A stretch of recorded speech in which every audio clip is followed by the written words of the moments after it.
Hey guys.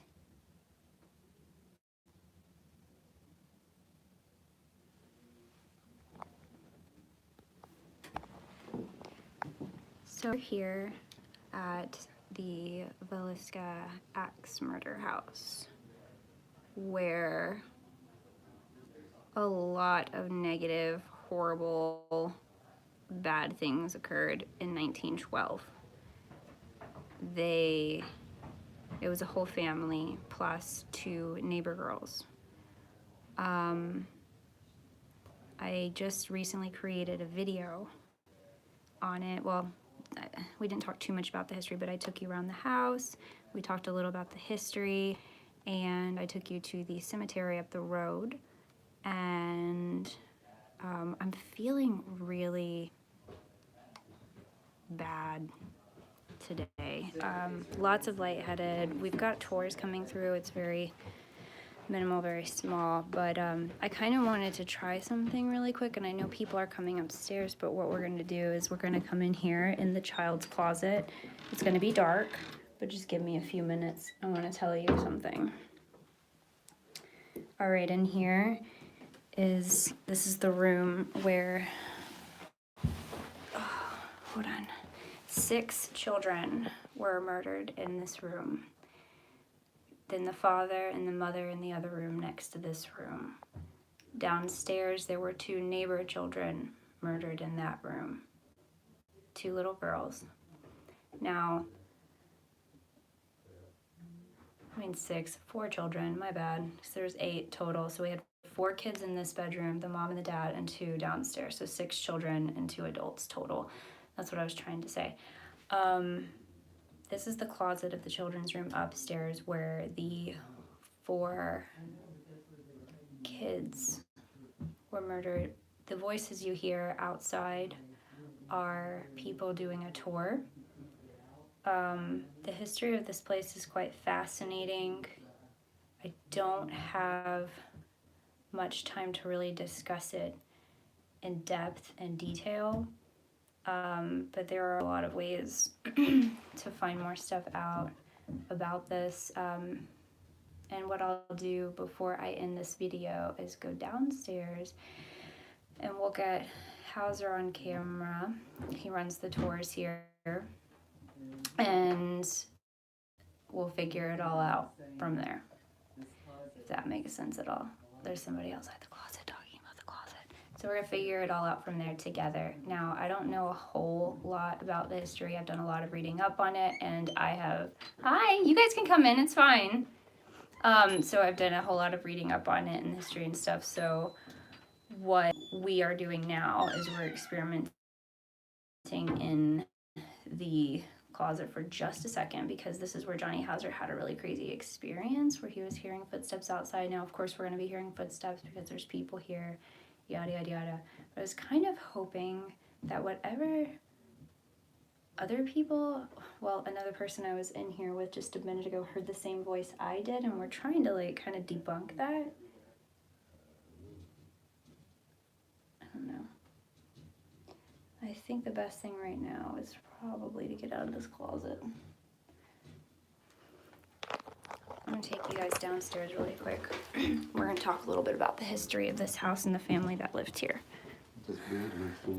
Excuse me. Okay, here we go.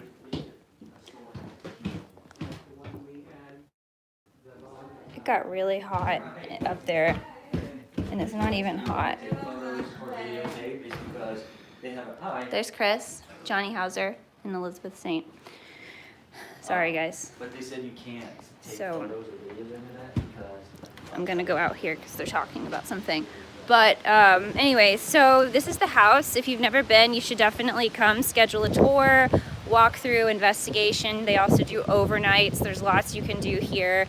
The cool thing about this house is the fact that it has a true documented history of murder.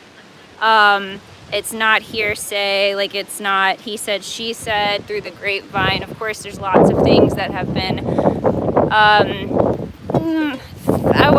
don't like to say fabricated, but maybe stretched over the years. It is very windy in Iowa today. So I would say if you have like subscriptions to like newspapers, was it like newspapers.com or something like that, go and try to search up the Villisca Axe Murder House, because there are so many articles. I mean, when the Titanic sank, and what was they saying? When the Titanic sank in 1912, I mean, these murders topped the charts on the newspaper headlines, you know. So, anyway, I'm trying to see what you guys are saying. So you guys are asking questions and saying things. I know somebody said they miss my mom. I miss her too. She's a nurse, so she can't do these travels and explores with me. Yeah, I also, that's the interesting thing that I don't know enough about to talk about, is like the murderer, who would be. I mean, there was never any murderer caught or convicted. There's theories. My theory, just from what I've gathered so far, I truly believe it was more than one person. I don't think one person could successfully kill 8 people in such a small house with none of them waking up. Now, I think that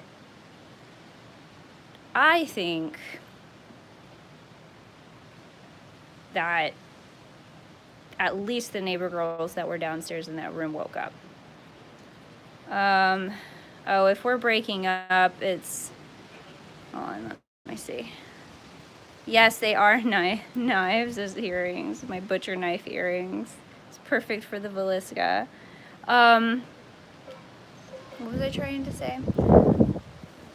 Yeah, I mean, the 2 neighbor girls were downstairs, apparently. There were 4 other children upstairs, and then the mom and dad were upstairs. Now, I don't know if you saw in the video before, I don't want to go upstairs right now, but the parents' bedroom is connected to the child's bedroom, like the children's bedroom. There's no like doors or hallway or anything like that. It's just one area upstairs, and there's like a tiny little walk space where you can turn into where like a crawl space goes into like the little attic space.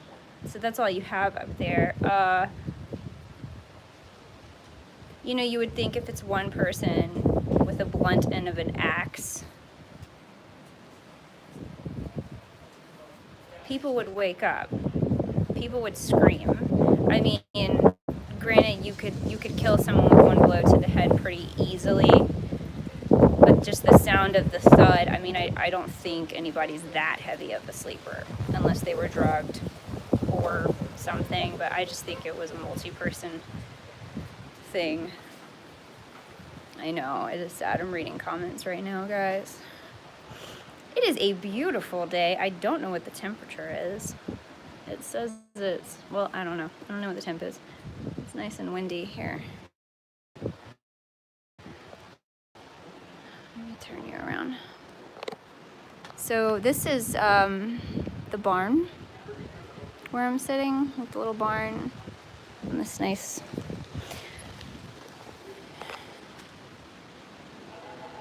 cricket. I don't know what they're talking about, and I don't want any like private conversation to be streamed live, so I'm kind of steering clear of there right now.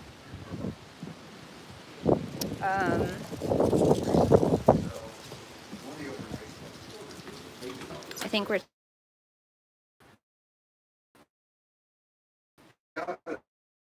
all in my pocket one day. I was going to get it out of the house, and I got bored. Just put my hand on the doorknob. Just felt like I was something really wrong. So I just put it all in the icebox. Once that's full, I'm just going to take it all and donate it to like a kid's charity or something. That metal crib upstairs, Yeah. we raised our first son in one just like that. I love that because the bars are bent. You know somebody's head got stuck between those bars and stuff. Well, the guy was Hey, Steve. He said that he was his grandma. Who had been his. This is the room where the 2 little neighbor girls were killed. It's always pretty heavy upstairs, but downstairs to me for some reason feels worse today. Last time it was the upstairs. This time being downstairs I feel a lot more uncomfortable.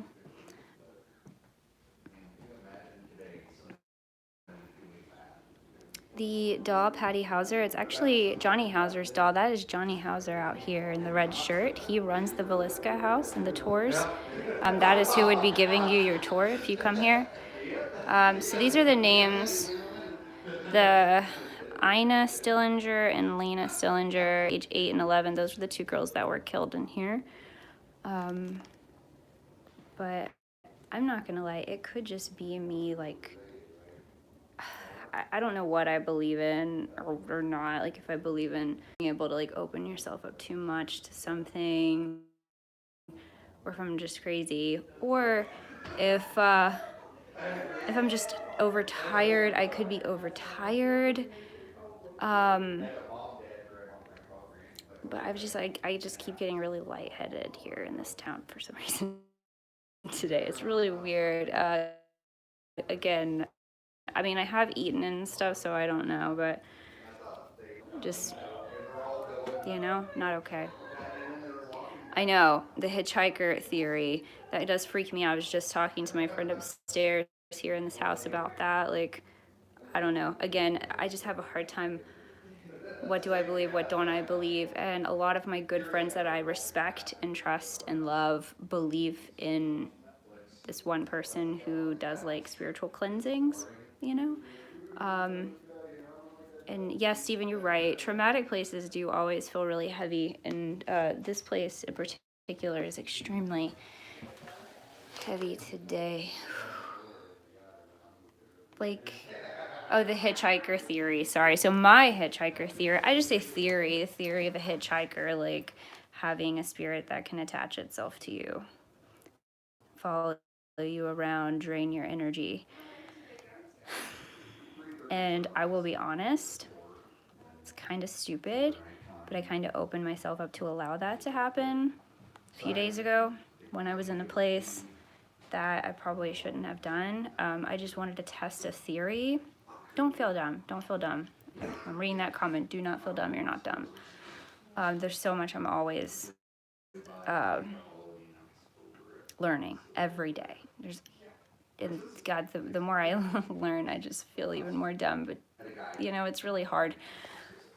Anyway, yeah, so the hitchhiker theory, this idea of having a spirit attach itself to you, especially if you let it or if you ask it to.